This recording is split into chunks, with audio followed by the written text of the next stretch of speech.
Espace TV. Espace TV, le 10 minutes.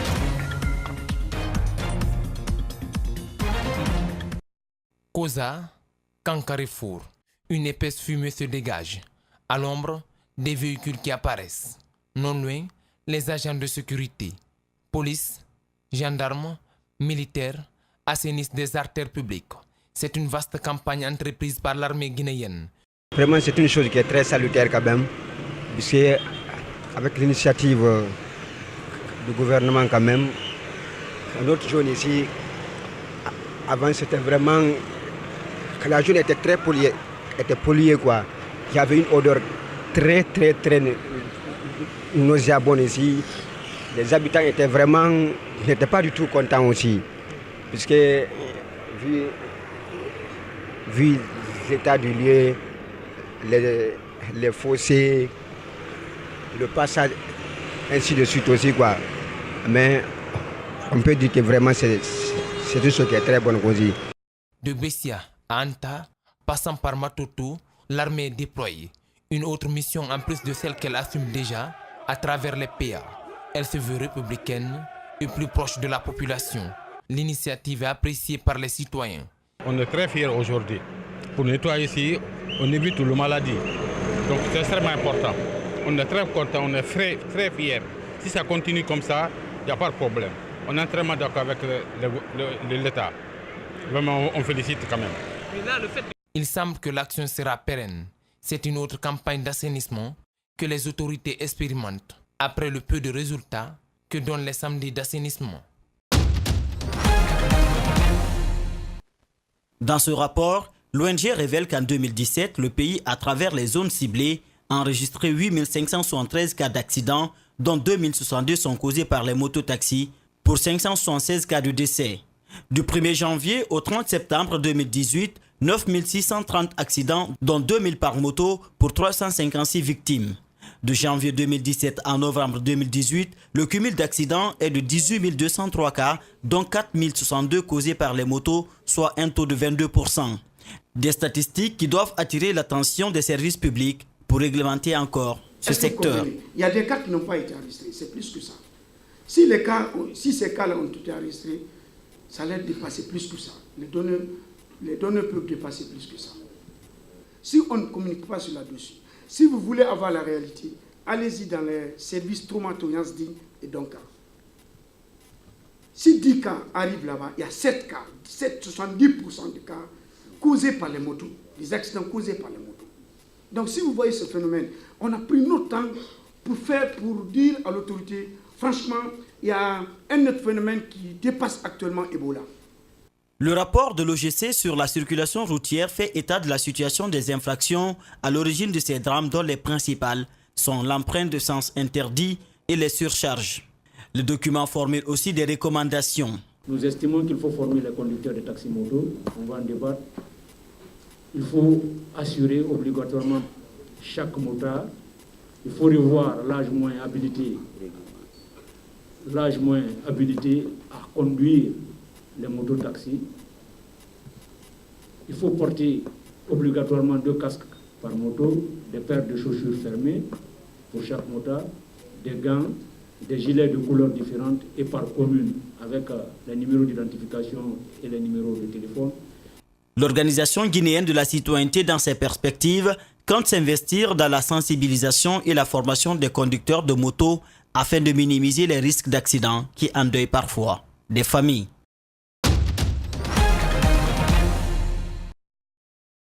Créé en 1943 par les évêques catholiques des États-Unis pour venir en aide aux personnes défavorisées, Catholic Relief Service s'est installé en Guinée en 2000 sous la demande du gouvernement guinéen afin de venir au secours des réfugiés libériens, léonais et ivoiriens. L'organisation est à 80 millions de personnes dans plus de 100 pays, dont le nôtre. CRS est fidèle dans ses engagements. Nous avons été invités par le gouvernement et nous avons été invités par l'Église catholique de Guinée pour justement donner un appui, amener notre expertise pour qu'on puisse avoir des projets qui ont des impacts sur la population.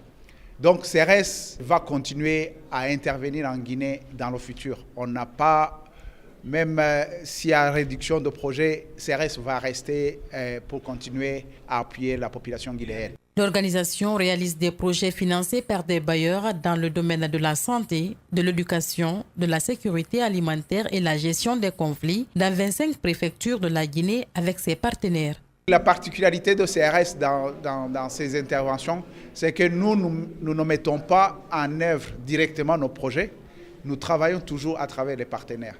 Donc ça, c'est l'unique aspect de CRS qui est différent des autres organisations qui opèrent en Guinée.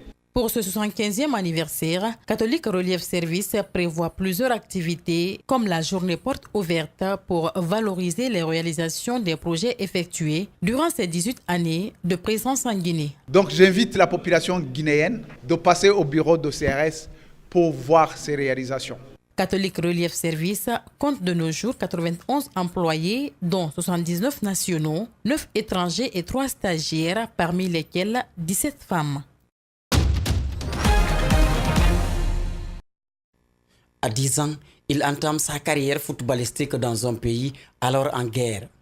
23 ans après, il rayonne sur le toit du monde.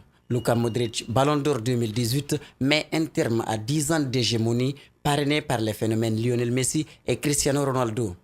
2018 est pour Modric le couronnement de plusieurs années de travail. Cette saison, avec son club le Real Madrid, il a remporté la Ligue des Champions.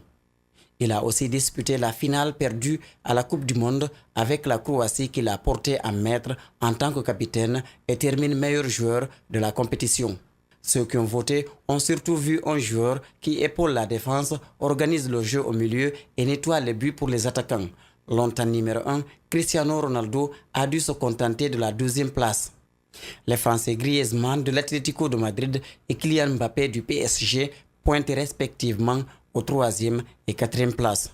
Le quintuple Ballon d'Or argentin Lionel Messi quitte le podium et chute à la 5e place. Une autre flop non des moindres à signaler dans ce classement est la star inefficace du Brésil, Neymar, logiquement logé au 12e rang. L'Égyptien Mohamed Salah, premier africain, occupe la 6e place au classement avec 188 points. Son coéquipier de Liverpool, Sadio Mané, n'a eu que 3 points et pointe au 22e rang. Depuis le Ballon d'Or de Kaka, aucun milieu de terrain n'avait touché à cette distinction. Désormais, les autres postes pourraient prétendre un jour être récompensés.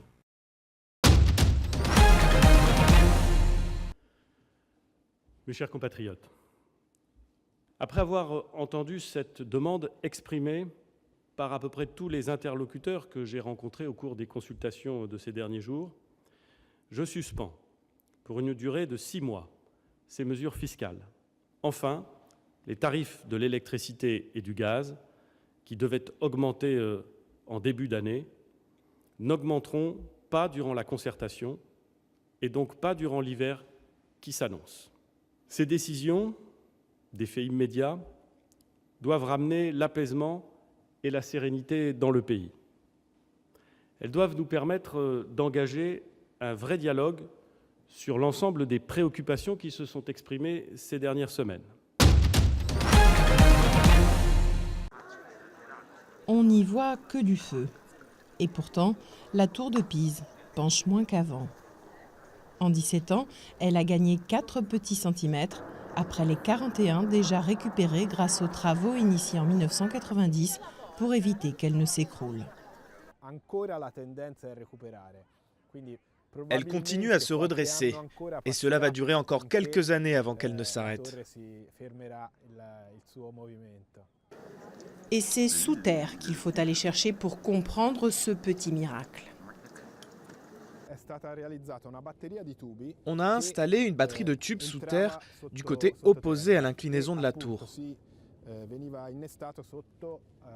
Et grâce à des foreuses, on a pu extraire des portions de terre, tout ça de manière contrôlée. Grâce à ce système, on a pu récupérer 1/2 degré d'inclinaison.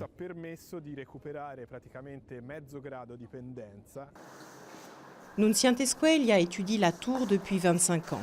Cet ingénieur, professeur à l'université de Pise, est en charge d'en mesurer les mouvements. Les données, enregistrées pour certaines toutes les heures, sont ensuite compilées et révèlent parfois les secrets bien cachés du célèbre campanile.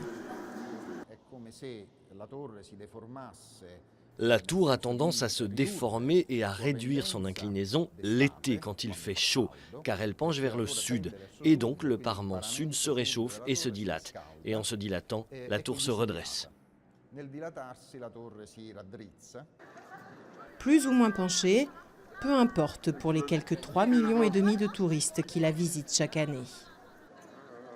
Ah, je n'avais même pas remarqué. Est-ce que c'est parce que tout le monde la pousse ? Et que ceux qui n'ont pas encore vu la tour de Pise se rassurent, elle ne risque pas de se redresser totalement, tout du moins pas avant plusieurs siècles.